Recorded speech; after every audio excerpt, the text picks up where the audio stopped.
Hey Church Girl, welcome to the Church Girl podcast. I am so excited about today's guest. I am so grateful.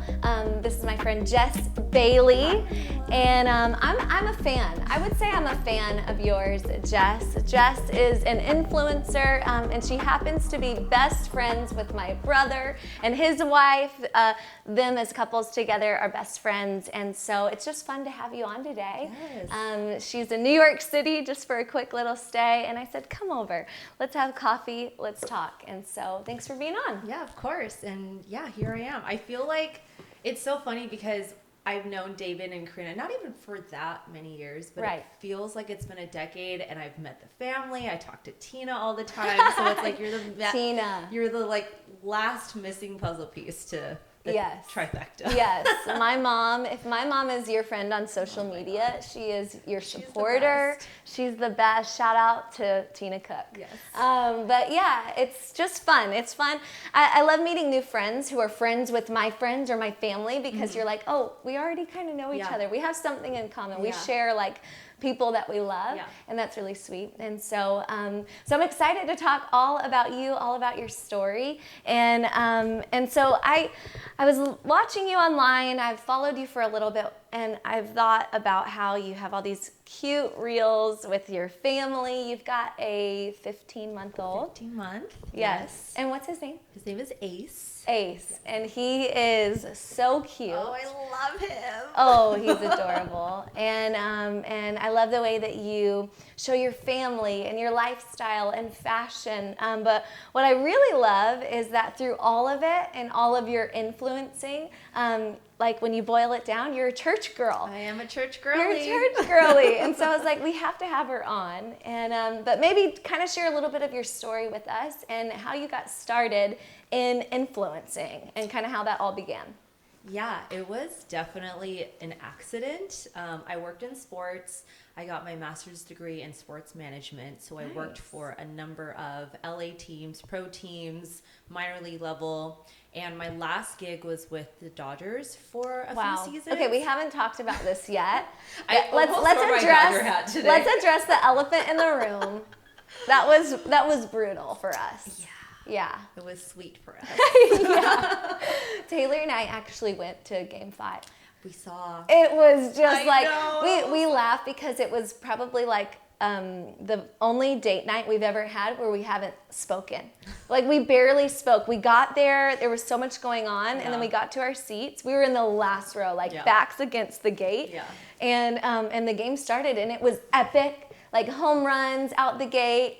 And then all of a sudden it just went downhill so fast. And so the whole time we're like, we have our heads down. We're like, what are you doing? Yeah. We were being crazy. Yeah. And so it was very emotional. Yeah. But congratulations. Thank you. I take that win personally. I'm sure. Yeah. I'm sure. So I was with the team for a few seasons. I loved it. I'm a big baseball girl, so it was, my dream team, dream job.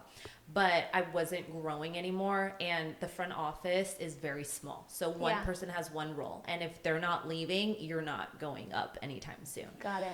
So I decided it was time to throw in the towel, and because I had done grad school, tons of internships, went straight into work, and I never had any vacation for like almost 4 years, because baseball especially is such a long season. And then I was doing hockey when I wasn't doing baseball. Wild. So I was like, I'm going to give myself, a few months to look for work, but I'm living at home. I'm going to chill. Yeah. I did not know how to chill. So I was like, this is the worst thing in the world. So I decided, I also always loved fashion.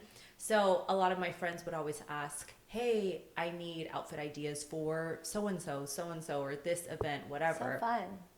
And I decided to make an Instagram of just outfit ideas so that if anytime anyone needed an idea, they could just keep scrolling and find something. And I also wanted to make it separate from my personal page because all my college guy friends followed me, and they're going to be like, what is this all of a sudden, Yeah. So I did that, and this was back when Instagram was not When would this have been? 2016. Okay, yeah. So at that point, social media was just bloggers, like actual Totally. website blogging, Yes. writing, you know, all the things. Yeah. And that had a real like culture and following. Yeah, totally. Bloggers. And so Instagram was brand new. Instagram marketing was not a thing yet. Right. And I think after a few months, this brand hit me up and said, hey, I want to send you clothes. And I'm like, me? I wasn't making any money, but I'm like, hey, if I don't have to spend money on clothes, like this is a win. Of course, yeah. And so I took that. And then a couple months later, another brand wanted to do the same. And I said, how about I try to finesse some money out of this situation? Yeah. So I said, okay, fine, you can send me things, but I want you to pay me $50. And they were like, okay. And I'm like, what? It was a Venmo transaction. That's how so good. like just. But I want you to pay me $50. So after that, I just thought, oh my gosh, there's money. If they said yes so easily, what else Right. can I get? It's free marketing at this point, right? So I'm like, Totally. okay, you know. And then, yeah, I would say after about a year or so, everyone was like, you're crazy. How could you leave, you know, sports, your master's degree, and all this? And I was like, no, I just feel like there's something. Yeah. And now looking back, I definitely think it was like God's unction in me. Sure. But I had always been such a planner, right? You know, this is my 5-year plan. I have this and this and this. But something just in me kept telling me, just see where this goes. Yeah. And then it kind of just turned into what it's become, which is crazy. Amazing.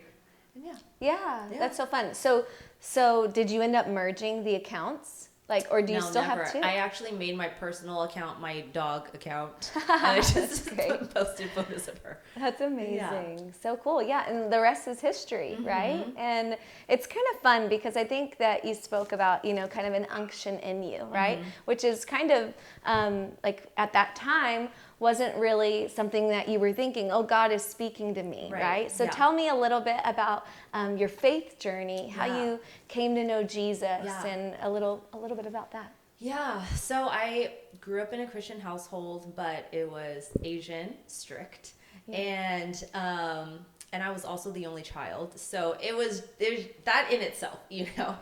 And I wasn't a PK, but my parents were, I guess, elders in the church. So it was still kind of eyes on. Yeah. So it was more so of like we just go to church because we go to church kind of thing. So I didn't have a true relationship with God or even wanted to until after college. My parents were so strict. So in high school and college, like, taste of freedom, see you later. I went to a crazy party school, University of Arizona. I was in Greek life. Like, I did all the things, you know. But I still always had this internal spiritual compass that even after all that, I always knew, like, okay, something's missing and I know it's Jesus. But again, I didn't have the Holy Spirit. So I didn't know how to navigate that, what that looked like without having it resort back to how my parents raised me, which was like very shameful, very scared, you know, no grace, none of that. So then it kind of shifted once we went to Oceans, you know, and I had never, ever been to a church that just broke everything down in such a digestible way, but was also wrapped in grace, but not so much grace where it's like, oh, just come as you are and stay as you are. It's like, no, you can come, but like you're going to have holy conviction and it's going to be so digestible that it makes you think, oh yeah, why do I do this? This actually makes no sense. And so good. I want to fix this so that I don't stay like this because I see that this is toxic. So I think, you know, and then our pastors are really good at also telling us to really look within. What gifts have God given us? What are your talents? What are the dreams that he's given you at a young age? A lot of people, I think, just kind of brush that over, but God gives us those at young ages for a reason. Yeah. And I think even just now looking back to my past and my schooling and everything that I applied to college as an ARC major in interior design.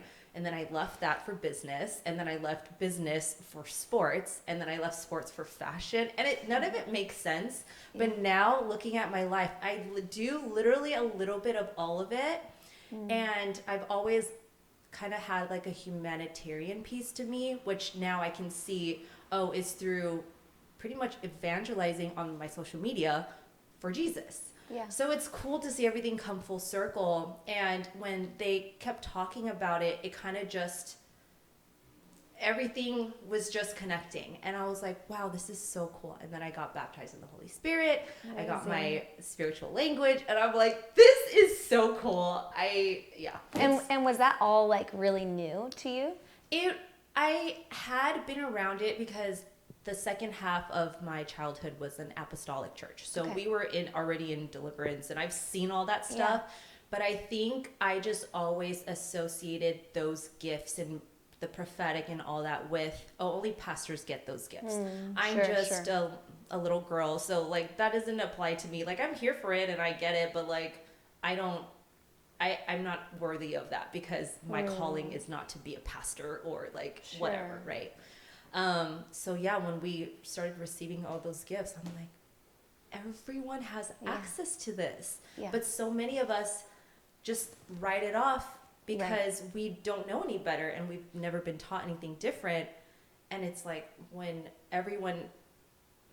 if everyone were to get that revelation, so much could change, you know? Well, it's almost like we settle, right? Yeah. Even in like, yes, Jesus's love is everything. It's enough, but there's so much more he wants to give us. And it's kind of like a living in that abundance. And I think some of that, even talking about abundance, is a lot of people, they think God only wants to give them just what they need, right? It's very scarcity even mindset. In our faith. Just what I need. And God's like, I have a lot more than just what you need.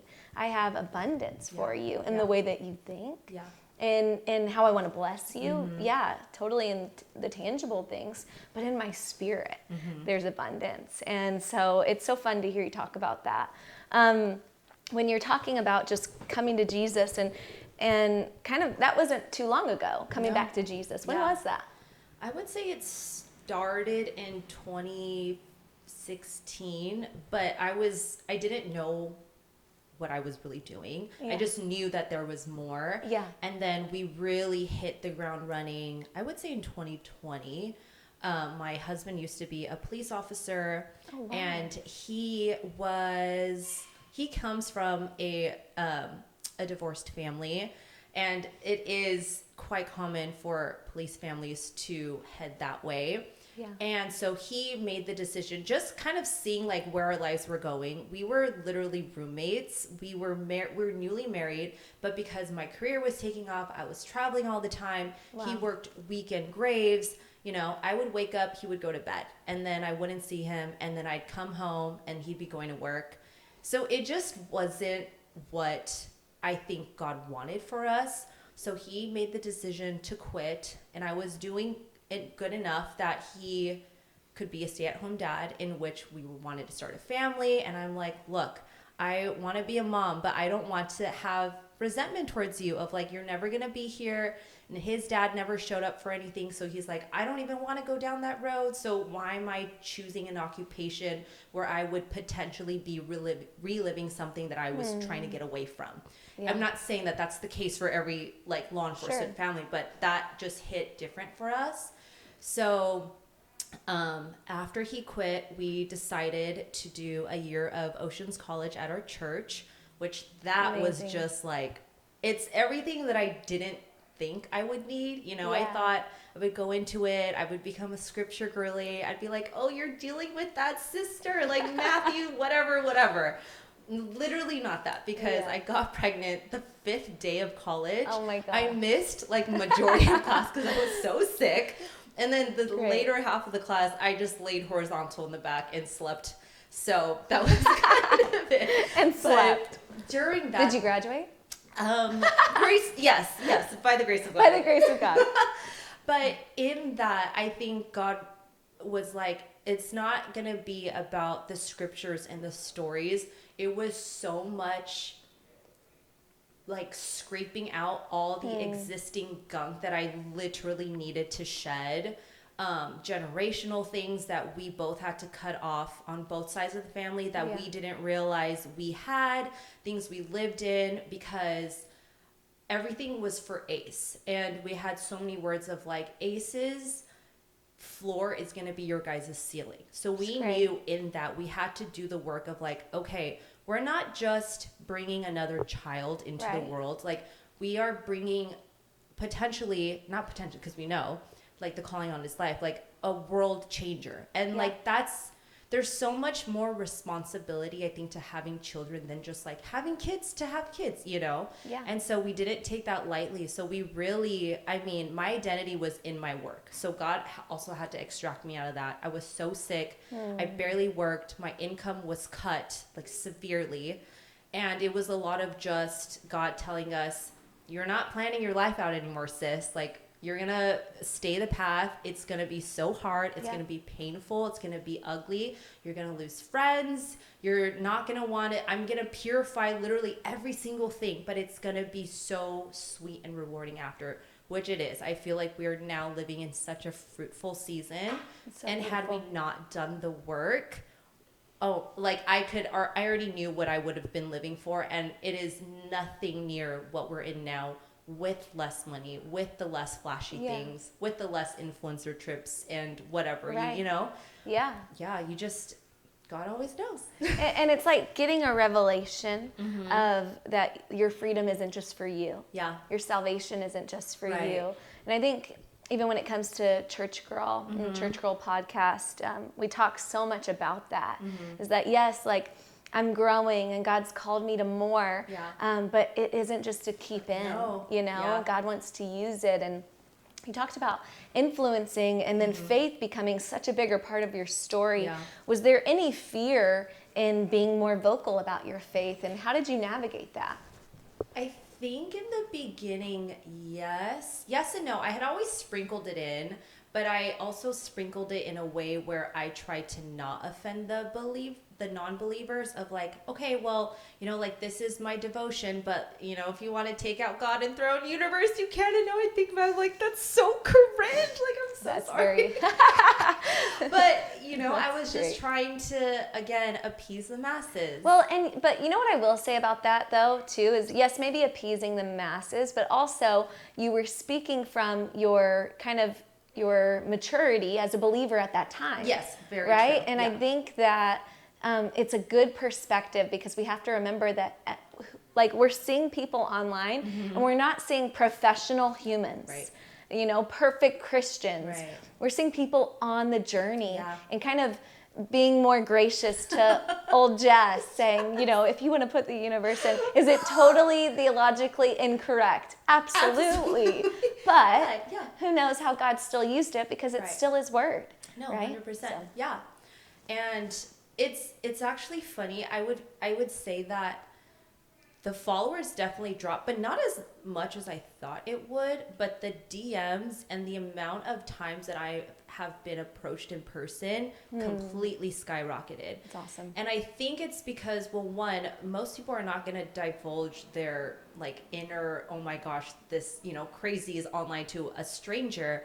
But the amount of people that have like even given church a chance or gone back to church or were able to restore marriage or like decided they want to practice abstinence before, like all these things, I'm like, oh my gosh, this is what it's about, you know? And once I was able to take myself out of my platform and be like, my platform is not to glorify me and to be rich and feel whatever things I wanted to buy. It's literally to expand the kingdom, and that's it, you know? Beautiful. So then once I had that revelation and I was so excited about my growth, it was almost hard to not share, because I'm like, I'm literally doing a disservice to so many people that walked in eating disorder, that walked in jealousy, in pride, in like needing just all of the,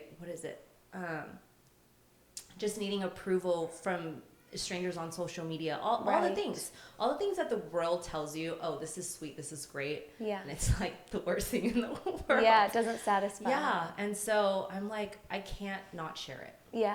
And then on the other side of that, you know, how did the believers react? Like, oh, they loved it. They were like, yes, finally someone's who's bold. There's actually a lot more believers than we think Yeah. You know, totally. and I think because of the political climate and just everything that's transpired in the last 10 years, it's almost like you've got to be like a closeted Christian. But I think once I started doing that, it's like they all came out of the woodworks, and it's almost as if I gave them permission to own it. Yeah. And Karina had always said that. She's like, you're letting girls be themselves. And because not a lot of women online, especially influencers, are going to go that route because they think that their follower are not Christian, but there's a lot more Christians out there than people think. Yeah. And exactly. You're giving them permission to say, hey, go for it. Right. Yeah. Like you can do both. Yeah. And then there's more. And then teaching them, because there are a lot of just elementary believers that don't really ever go further because they don't know how.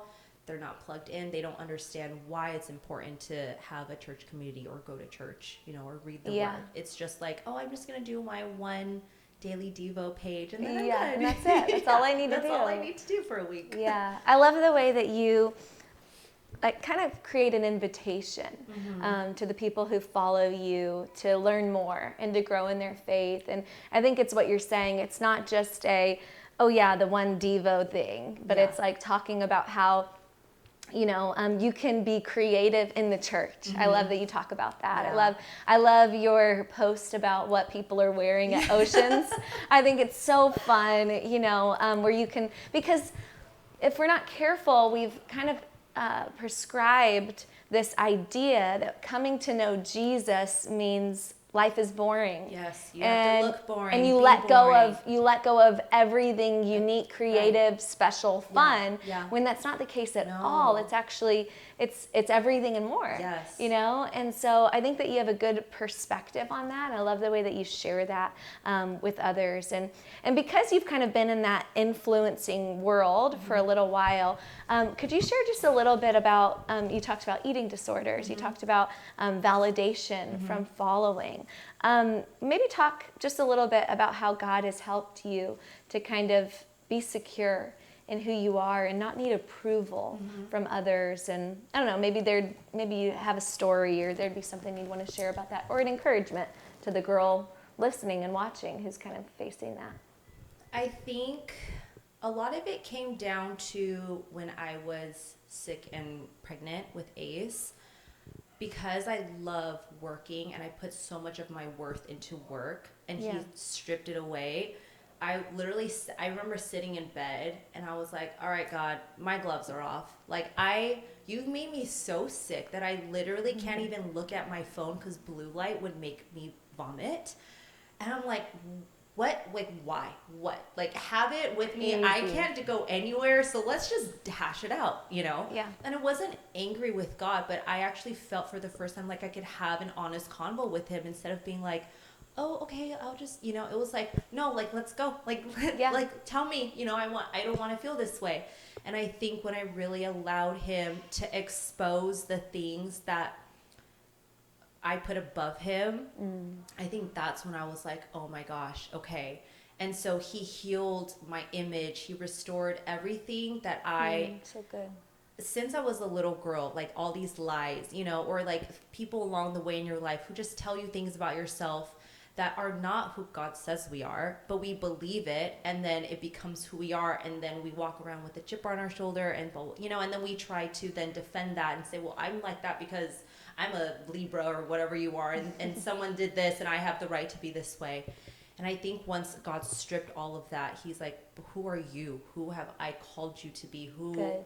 And then that switched it. And after that, I was like, I could care less about what anyone says because they're all lies. You know, I know who I am. And so you can say whatever you want, and I can still stand firm and be like, God's got my back. I don't need to go for justice. I don't need to retaliate. I don't need to do anything because I'm so firm in my foundation and identity in him. And I think, did that answer your question? Okay. Yeah, absolutely. I don't know if I went on a tangent or not. No, I love it. And I think moments like that in our lives allow us to kind of get to the root, right? Mm-hmm. Like the root of God healing us and kind of stripping things away, and even in natural circumstances, right? Yours wasn't just that, oh, you had this spiritual encounter. You got pregnant. you know, and even in that, God used that. God Right. uses sickness. Yeah. God uses relationship issues. God uses people, you know, criticizing you. And I think that it's just a good reminder for, you know, whoever's listening, watching, that God will use anything. And he does specialize in using the hard things.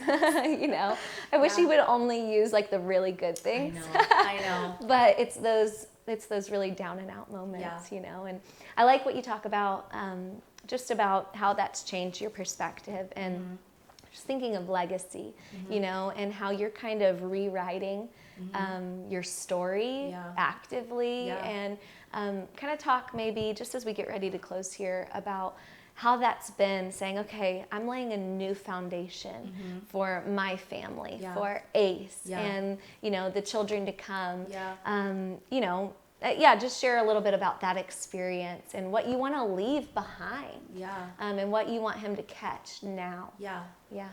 I think modern day miracles and radical faith has become such a thing of the past, and we think, oh, miracles only happened back then, or it's not for me, or yes, I have faith, but like, what does actual radical faith mean? And I think that's something that the more we kept getting exposed to and learning, and God would keep dropping these little seeds, I think that's what's really sparked where we wanted to head towards as a family, because we know that I think because of my journey with Instagram and how it was an accident, I know deep down, and I have known actually for many years now, that it was kind of just a stepping stone to the next. But again, pre-Holy Spirit, I didn't know what that meant or where we would go. But I think now that I have such a like direct line with him, and I can just have all these convos and just ask him and he'll tell me, that has been the coolest thing to have. And I think we want to show that to Ace, and I want Ace to only operate in that so that he can, for his generation, show that this isn't a thing of the past. This isn't just a Bible thing. It's a living word, and therefore we should be also living it too as we read. And there's it's just infinite, you know. I think once you get there, you're like, oh my gosh, I was about to cut myself off to everything that God had, because I thought that just being a whatever, just very casual Christian girl, like I had it. Oh yeah, I'm a Christian, I believe in God. Okay, no, like I'm good, and it checked off the box. But I think just, you know, and now I know that hopefully, because hold on, let me rephrase that. I think now everything that we have cut off for our future generations, it's like they get to live in the freeness of it. Great. And they don't have to battle the demons that we were too scared to cut off. And like, we're like, no, we're going to do the work so that everyone else doesn't have to go through those hardships. And then, you know. So good. Yeah. I think it's both profound and simple, you know? It's so simple. It's true that we can live a life of radical faith. We can see miracles. We can contend for more, you know? And we don't have to put a lid, right? Where we once had a lid maybe in what we believe God could do, or the miracles we've seen God do.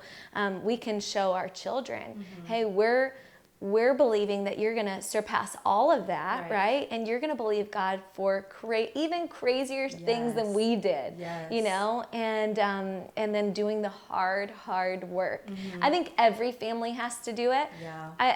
It doesn't matter if you're a ministry family, if you're a healthy family, you know, we're all full of sin. We all have a propensity to choose ourselves, to be selfish. And so saying, listen, I'm going to cut as much off as I can so that you can stand firm, and so that you can fight the battles in the spiritual with more tools or more weapons than maybe I felt like I had, you know? And so I think it's beautiful.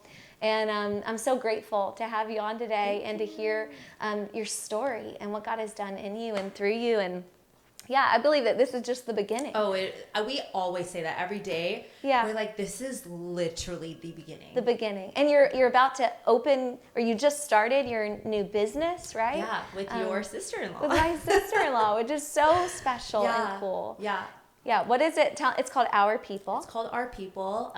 Tyler came up with that name actually So because cute. Now that I have extracted myself out of my business and I see and have the heart for people like Jesus does. Right before I was always saying, no, I need to make the money and like then I'll take care of the people. But now it's like I don't care about the money. I mean, I do. God will bless me in doing his work, but my heart is for the people.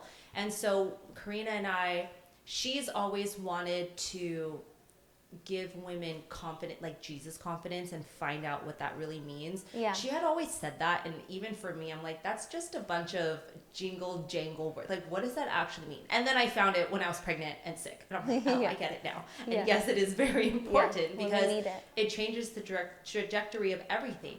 And so we feel called specifically to women in business because a lot of women think that they have to keep business and God separate, but it's like, no, we should merge the two, be asking God for blueprints, like bring him into your business so that it can thrive in the way that he wanted it to thrive because he gave you that business idea versus being too scared to talk about Jesus because you think you're going to lose business or no one wants to work with you.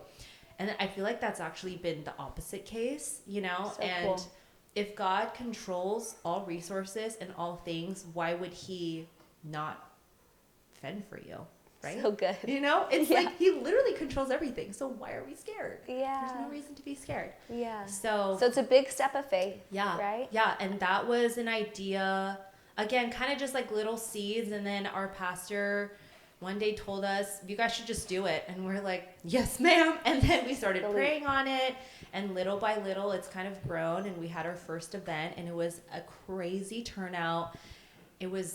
We didn't even feel like we did anything. And I think that's also something that people don't realize. When you are doing what God's called you to do, he will carry the yoke. It's not like you're not going to have the crazy seasons or whatever. But me and Karina literally sat back and were like, why did that feel so easy? But it was so successful. There's not one hiccup. And that never happens. Yeah. You know? Yeah. So it's kind of like sweet God encouragement of like, see? I am going to take care of you. Right. I put this desire in your heart. Yeah. I'm going to send the people. Yeah. I'm going to send the resources. So I'm excited about the future. I'm excited to cheer you on.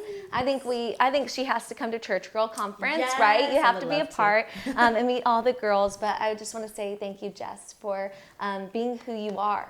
Right, online, and for being a light. I think it's special. I want to say thank you for being sweet friends to my family, right? And walking alongside others and helping them find hope and freedom and even to say thank you. I mean, I'm a mom of 4 and you're, on your first, but I want to say thank you, for doing the hard work of establishing faith in your family. It's making a bigger difference than you even know.